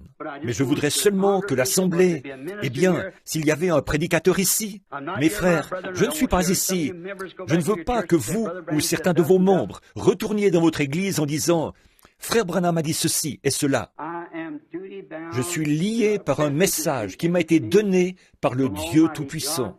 Comme je me tiens ici ce soir, et Dieu sait que c'est vrai, que tout près d'ici, au bord de la rivière, il y a peut-être ici des gens qui étaient là, quand l'ange du Seigneur est descendu là, et qu'il m'a dit ce qu'il m'a dit, en 1933, tout près d'ici, en descendant la rue Spring. Si vous n'êtes pas d'ici, suivez la rue tout droit. C'est au coin de la rue Spring, là où vous arrivez à la rivière. C'est là que c'est arrivé. C'était en 1933, ce qui fait qu'il doit y avoir dans les 32 ans de ça. Oh, ça fait 32 ans. Et de voir comment, depuis ce jour-là, il a fait arriver ça, chaque chose. On est sorti pour apporter le message, et on a vu les malades guéris, les aveugles et les infirmes, et les boiteux et les estropiés et tout. Et on a même vu des morts, dont le décès avait été constaté, être ressuscités d'entre les morts. Des gens mourir et être ramenés à la vie, et toutes ces choses. Si un message est proclamé, il y a des signes et des prodiges. Et on verrait encore cette même école de pensée là qu'on avait. Ça ne venait pas de Dieu. Dieu n'a pas besoin de... Dieu cherche à attirer votre attention sur quelque chose. Et alors, quand Jésus est sorti, il s'est mis à guérir les malades, à faire des grandes œuvres et tout. Jésus l'a fait, et Moïse et Jésus l'ont fait. Et les autres aussi. Et quand il était ici, il l'a fait. Et il fait la même chose aujourd'hui. Quand il envoie une réunion comme ça, des réveils, qu'il entreprend une réunion sur la terre, et qu'il se met à faire de grands signes et des prodiges. Et puis, que vous voyez revenir ce même enseignement d'avant, il y a quelque chose qui cloche quelque part. Il y a quelque chose de nouveau qui vient. Quand Jésus est venu, après, c'est un bon rabbin. Il pouvait aller à n'importe quelle chaire et prêcher quand il guérissait les malades. Ils aimaient bien la voir là. Mais un jour, quand il s'est assis et qu'il a dit « Moi et mon Père, nous sommes un ». Oh frère, il n'a plus été tellement populaire après ça. Quand il a dit « Si vous ne mangez ma chair et ne buvez mon sang, vous n'avez pas la vie en vous-même. Mais celui qui mange ma chair et qui boit mon sang a la vie éternelle, et je le ressusciterai au dernier jour. » À partir de ce moment-là, il n'a plus été tellement populaire. Il disait « Cet homme est un vampire, cet homme est un Belzébul. » C'est pour ça qu'il a pu faire ces choses-là. Il peut dire la bonne aventure. Il regarde dans leur esprit et il perçoit leurs pensées. C'est un diseur de bonne aventure. Mais ce que c'est qu'il était la parole de Dieu manifestée pour cette heure-là. Et il était lié par le devoir. Il a dit, je fais toujours ce qui est agréable à mon Père. Que Dieu nous aide à faire la même chose, à faire ce qui est agréable au Père. Et j'espère que vous comprendrez. Et si vous n'êtes pas d'accord avec moi sur ces messages et ces choses, j'espère que vous n'oublierez pas et que vous aurez au moins assez de respect pour voir que j'ai une responsabilité et que je ne vais pas à Tarsis. Je suis en route vers Ninive et je dois crier. Que Dieu vous bénisse tous. Maintenant, courbons la tête un instant. Il est presque 21h30. Je ne veux pas vous retenir, mais j'aimerais savoir une chose, si possible, ce soir. Est-ce qu'il y en a ici qui ne sont pas exactement où ils devraient être en Christ, mais vous voudriez y être et vous désirez y être? Alors, est-ce que vous voulez juste lever la main pour dire « Frère Branham, priez pour moi. Que Dieu vous bénisse. Regardez-moi toutes ces mains. Je suis ici, Frère Branham, pour me rapprocher de Dieu. Et si vous aviez la tête levée, moi aussi, j'ai la main levée. C'est pour ça que je suis ici. J'ai faim, tout comme vous. Mais, l'autre jour, une chose des plus glorieuses est arrivée. Et maintenant, je sais ce que je dois faire. Et je prie Dieu de vous donner cette compréhension claire. Elle est là. Là, si une question se pose à votre esprit, il faut qu'il y ait une réponse quelque part pour répondre à cette question. Ma prière, c'est que Dieu vous fasse voir la réponse à cette question pendant ces moments. Si vous êtes malade, puisse Dieu vous guérir. Nous allons avoir des services de guérison pratiquement chaque soir, je pense, et nous allons prier pour les malades. Nous ferons tout ce que nous pouvons pour vous aider. Et vous, faites tout ce que vous pouvez pour nous aider. On travaillera ensemble, confiant que Dieu nous donnera de glorieuses réunions. Maintenant, Dieu notre Père, ces quelques paroles entrecoupées, mais elles sont entre tes mains maintenant. Seigneur, elles ont été prononcées, je devrais en répondre. C'est comme, ces mots ne pourront jamais s'éteindre. Ils continuent à tourner autour de la terre. Ils sont enregistrés. Et un jour, j'y serai confronté de nouveau. J'en suis conscient, Seigneur, et je le dis avec une profonde sincérité. Dieu bien-aimé, ce soir, je prie pour chacun de ceux-ci, tes enfants. Et, ô Dieu, je veux croire qu'avant la fin de cette semaine, ils comprendront que la question qui les préoccupe tant ce soir sera réglée. Accorde-le, Seigneur.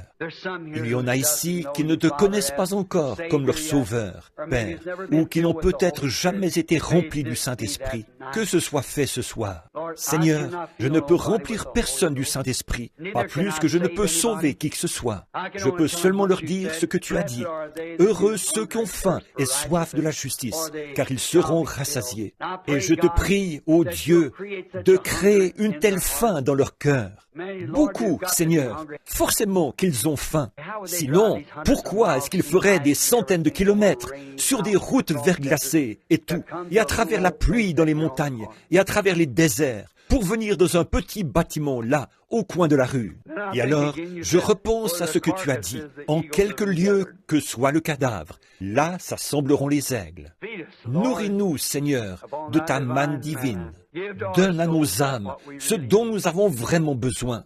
Nous avons soif de toi, Père. Nous sommes entre tes mains maintenant. Et que le glorieux Saint-Esprit, qui est descendu sur la montagne là-bas l'autre jour, qu'il sature, je te prie, chaque cœur qui est ici de sa bonté, de sa miséricorde et de compréhension. Père, nous sommes conscients que c'est de ça que nous avons besoin, c'est de comprendre. Car si nous ne savons pas ce que nous faisons, comment pouvons-nous savoir le faire? Mais il nous faut de la compréhension. Comme Daniel le disait, il avait compris par les écrits du prophète Jérémie. Et Père, nous comprenons par l'écriture du Saint-Esprit, comme il veut nous la révéler dans cette heure-ci. Exauce, Seigneur, les désirs de toi que nous avons. C'est avec un cœur rempli de tendresse que nous te le demandons, Père, pour ta gloire, au nom de Jésus-Christ. Maintenant, gardons la tête inclinée. Et pendant que notre sœur joue ça, il me donnera grâce et gloire et m'accompagnera jusqu'au bout.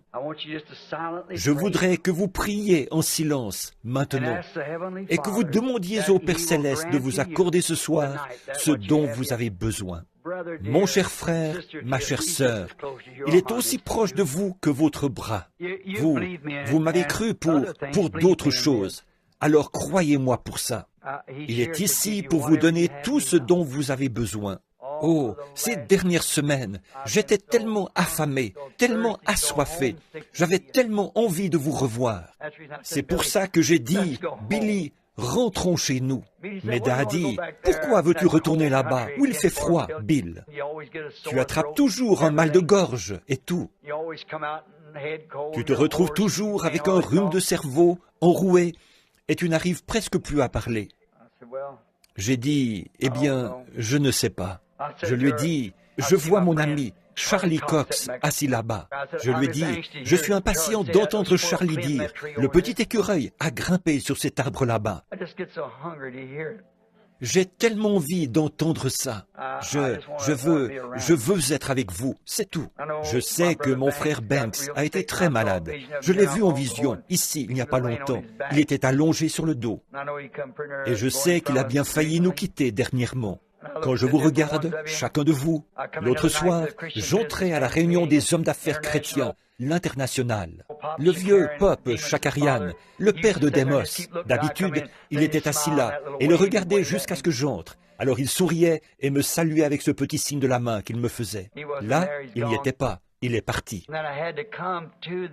Et puis, j'ai dû aller vers cette famille avec un « Ainsi dit le Seigneur ». Leur fille aussi va mourir. Florence. Je l'ai vue en vision, je l'ai vue partir.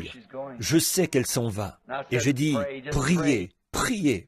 Vous savez, il y a un prophète une fois avait été chargé d'aller dire à un roi de mettre sa maison en ordre. Alors il a prié et lui a prêté vie pour 15 ans de plus. J'ai dit, priez. Mais de voir et je reviens. L'autre jour, j'étais assis là dans un restaurant en train de manger. Un homme s'est avancé vers moi. Il m'a dit, « Tu es bien Billy Branham, n'est-ce pas ?» J'ai dit, « Oui. » Il n'a pas dû me reconnaître à cause de ça, là, que je porte pour couvrir l'endroit chauve sur ma tête. Je portais ce petit postiche pour éviter d'attraper un mal de gorge pendant cette série de réunions.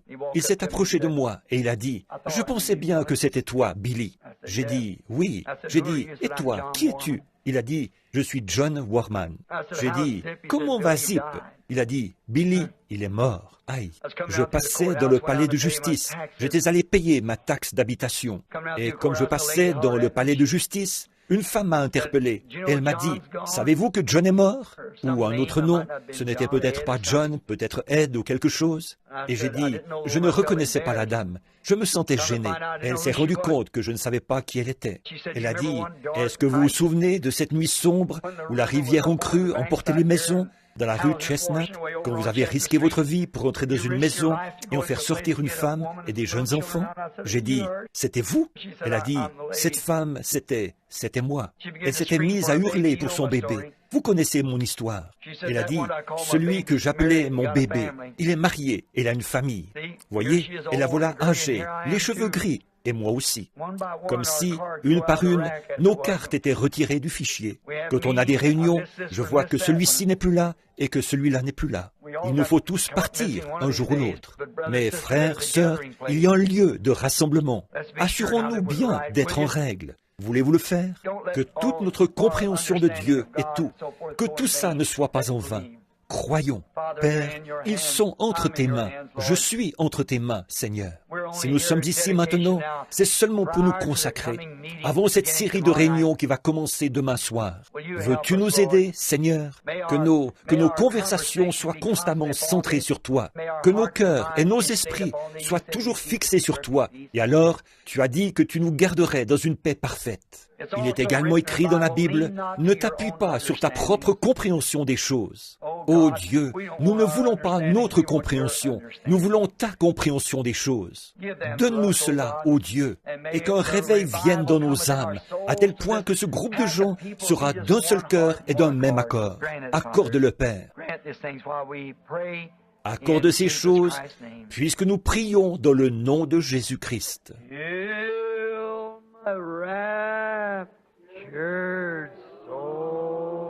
Jusqu'à ce que mon âme ravie trouve le repos au-delà de la rivière.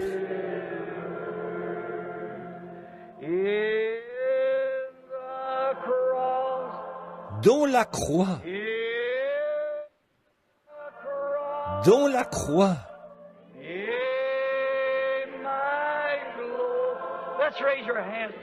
et ma gloire, levons les mains à jamais.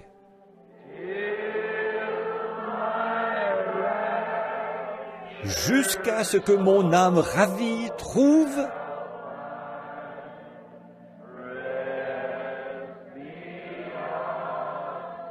le repos au-delà de la rivière.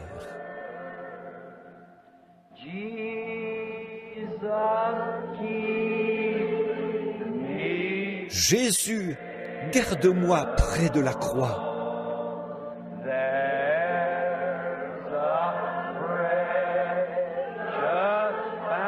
Là, une précieuse fontaine.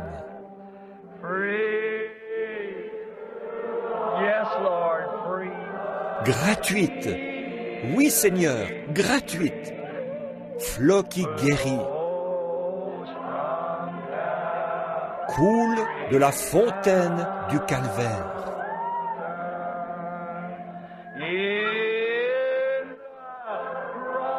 Dans la croix. Dans la croix.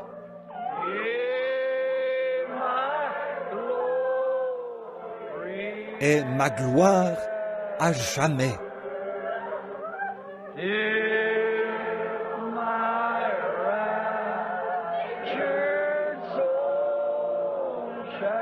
Jusqu'à ce que mon âme ravie trouve le repos au-delà de la rivière.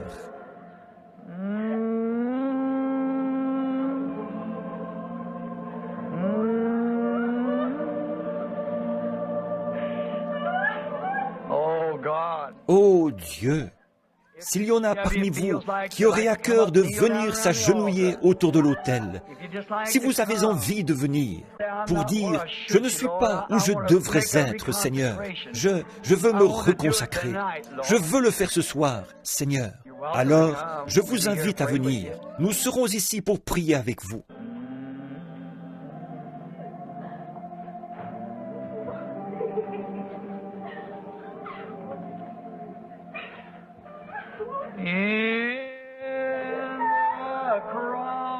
Dans la croix, dans la croix,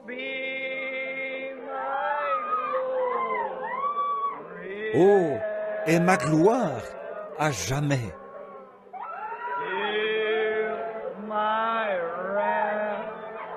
Jusqu'à ce que mon âme ravie trouve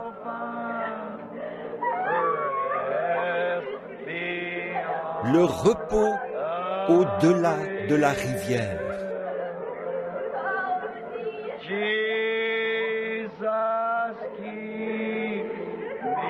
Jésus, garde-moi près de la croix.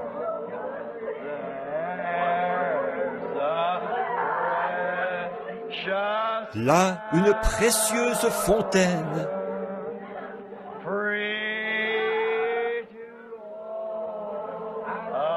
Gratuite pour tous, un flot qui guérit, coule de la montagne du Calvaire.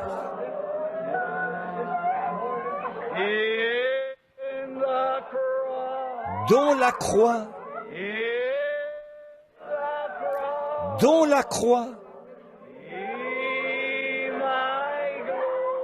est ma gloire à jamais.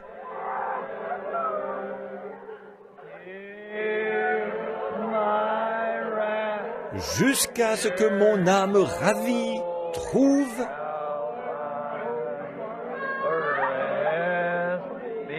le repos au-delà de la rivière.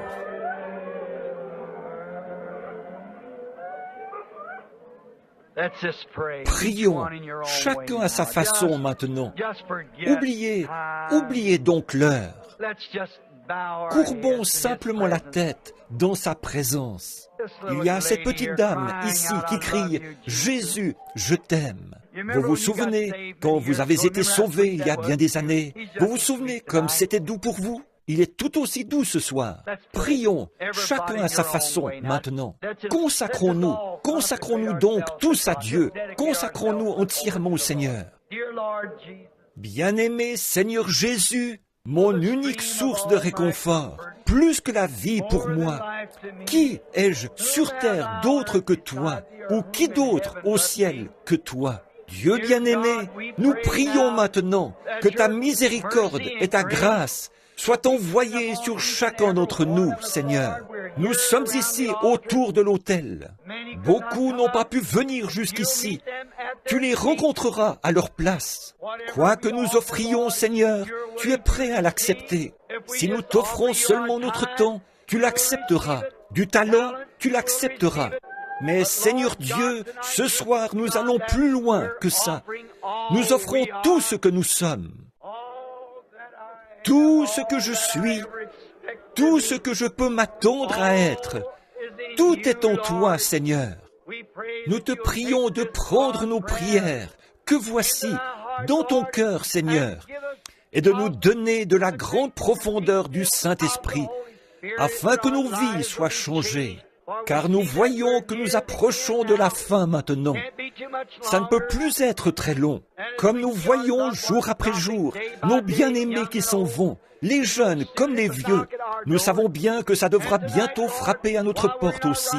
Et ce soir, Seigneur, pendant que nous sommes en possession de toutes nos facultés, assis ici, ou à genoux ici, ou debout ici, dans quelque position que nous soyons, reçois-nous, Seigneur Dieu. Prends-moi, Seigneur. Je ne suis rien, Mais quoi que je sois, Seigneur, si tu peux arriver à te servir de moi, je me consacre à toi. Je prie, Dieu bien-aimé, pour chacun de ceux-ci, ces braves gens pour lesquels j'ai pleuré quand je me tenais là-bas dans les montagnes de l'Arizona. Voilà qu'ils sont ici, à genoux autour de l'autel ce soir, avec nous, en train de prier, de consacrer nos vies. Nous t'aimons, Père, plus que notre propre vie. Nous t'aimons plus que notre famille. Nous t'aimons plus que femmes, enfants, père, mère, sœurs, frères, mari, femme. Nous t'aimons, Seigneur Jésus.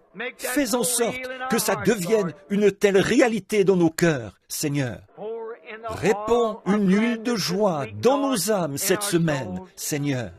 Donne-nous un bain, un lavage de la parole, par l'eau de la parole, en distribuant à chacun de nous la vérité. Il y en a beaucoup ici ce soir, Seigneur, et beaucoup aussi qui viendront, qui sont dans la confusion sur ces sujets vitaux. Ô Dieu, ouvre dans la maison de Dieu cette source qui est là pour nous purifier. Je te prie, ô Dieu, de nous laver et de nous purifier dans ton sang et de faire de nous de nouvelles créatures. Et donne-nous la grâce et la force d'apporter la parole de vérité dans sa révélation divine de l'être de Jésus-Christ.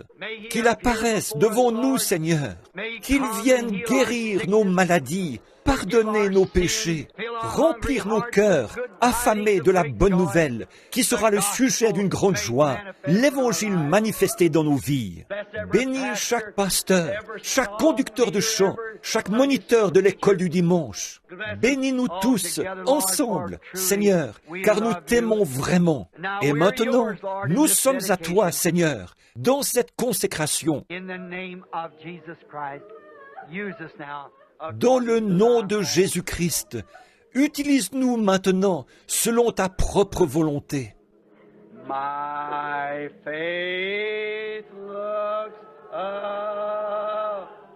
Ma foi regarde vers toi. Toi, agneau du calvaire. Ô Sauveur divin,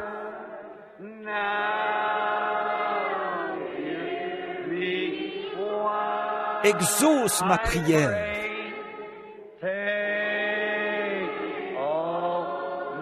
Enlève tout mon péché.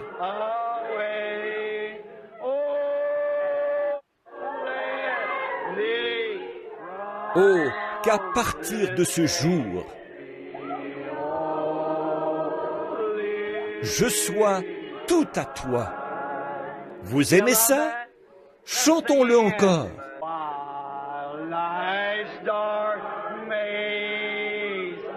Comme je marche dans le sombre labyrinthe de la vie, et que les chagrins autour de moi se multiplient, toi, sois mon guide.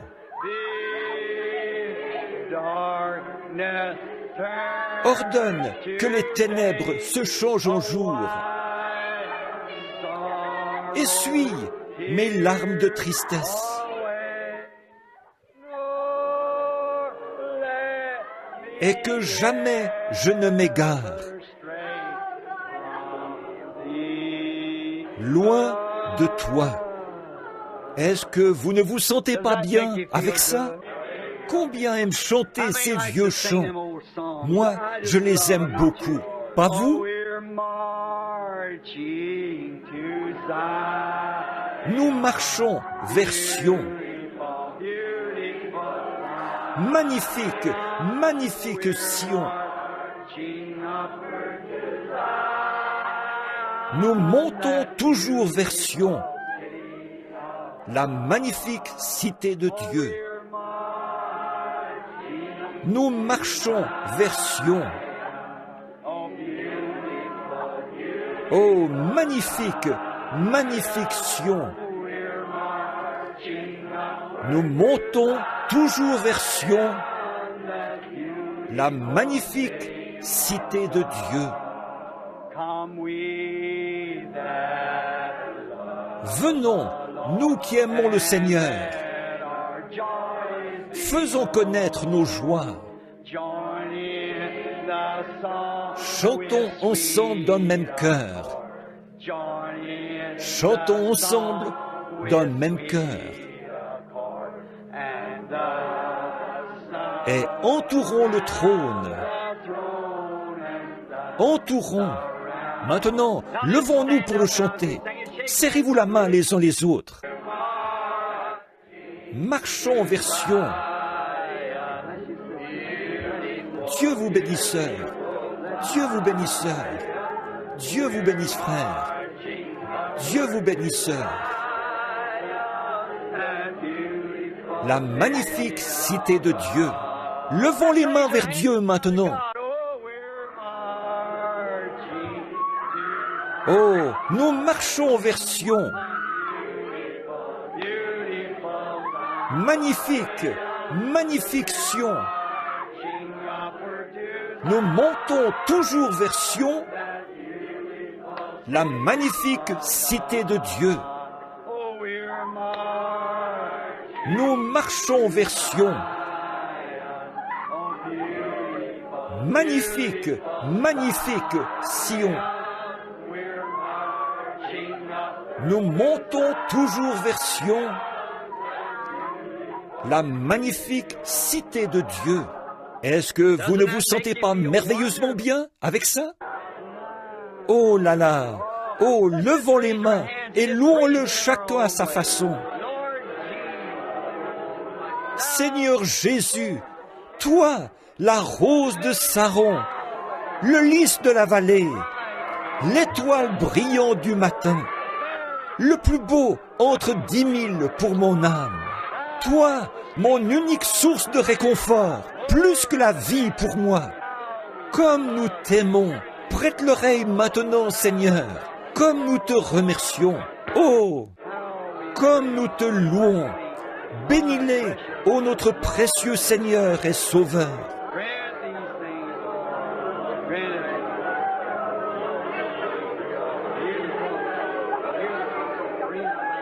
Accorde ces choses, Seigneur, accorde-le.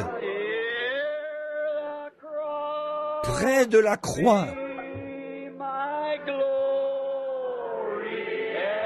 est ma gloire à jamais. Jusqu'à ce que mon âme ravie trouve le repos au-delà de la rivière. Je ne sais pas pourquoi, mais j'ai l'impression il y a quelque chose qui est juste devant nous. Maintenant, souvenez-vous, je crois que je suis en train de prophétiser. De grandes joies nous attendent. Croyez-le, c'est vrai. Beaucoup de cœurs attristés de grands mystères seront éclaircis, et la tristesse des gens se changera en joie. Près de la croix, dans la croix, est ma gloire à jamais.